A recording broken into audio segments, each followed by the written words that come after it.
venons de parapher et de signer le MOU, le Memorandum of Understanding, entre la Banque agricole et l'Institut mondial de croissance verte, GGI comme on dit, qui consacre la formalisation des relations que nous avons voulues entre les deux entités de façon à pouvoir promouvoir une agriculture intelligente face au changement climatique. Nous avons travaillé ces dernières années à faire en sorte que nous puissions rassembler nos compétences, faire en sorte que nous puissions voir dans quelle mesure nous pourrions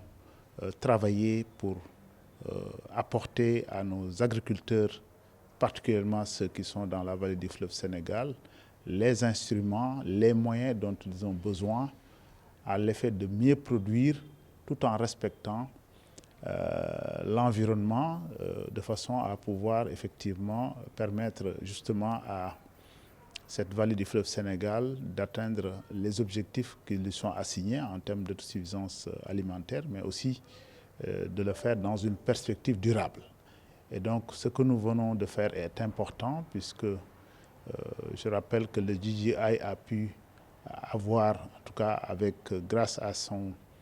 sa coopération, a pu avoir l'arrivée d'un partenaire qatari, donc le fonds qatari, qui a décidé de mettre à sa disposition des ressources pour justement aider à pouvoir diffuser les technologies du solaire au travers de l'irrigation. Et donc nous avons été partie prenante pour justement déployer toute l'énergie nécessaire pour cette activité-là. Et nous avons commencé à le faire depuis quelques années en cofinançant par exemple la production de semences de riz dans la vallée du fleuve Sénégal. Et la contribution est importante quand vous comprenez l'importance de la semence dans une chaîne de valeur comme le riz. Et justement, ce mémorandum nous permet justement de formaliser ce que nous avons déjà commencé, mais aussi d'aller plus loin parce que nous envisageons avec le GGI justement de faire en sorte que cette activité qu'on peut comprendre comme étant une pilote puisse être positive, puisse être en tout cas de façon à pouvoir l'amplifier demain en faisant en sorte que nous puissions par exemple porter un projet d'envergure auprès du Fonds vert climat ou d'autres bailleurs sur le climat. Donc voilà en gros ce pourquoi nous sommes là ce matin.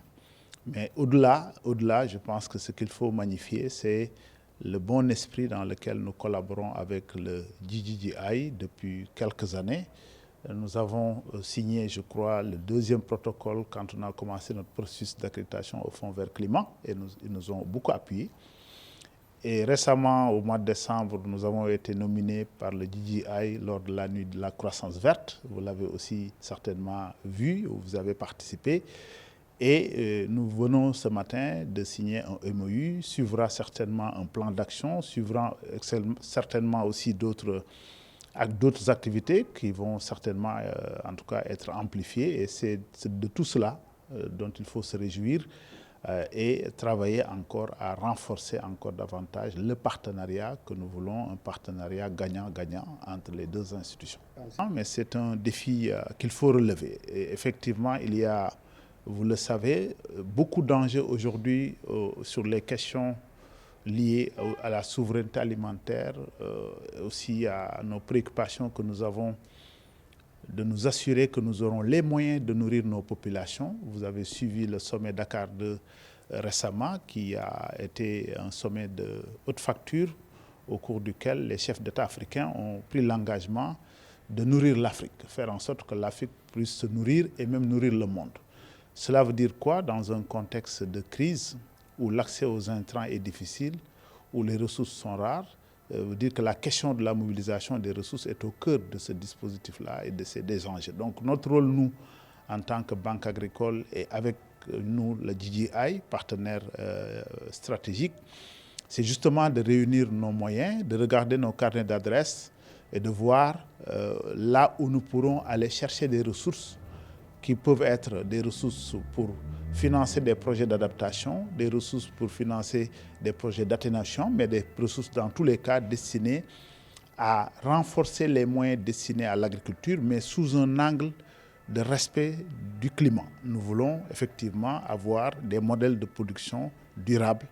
des modèles de production qui préservent l'environnement, des modèles de production qui permettent de renforcer la résilience des populations et de permettre au Sénégal de s'autosuffire.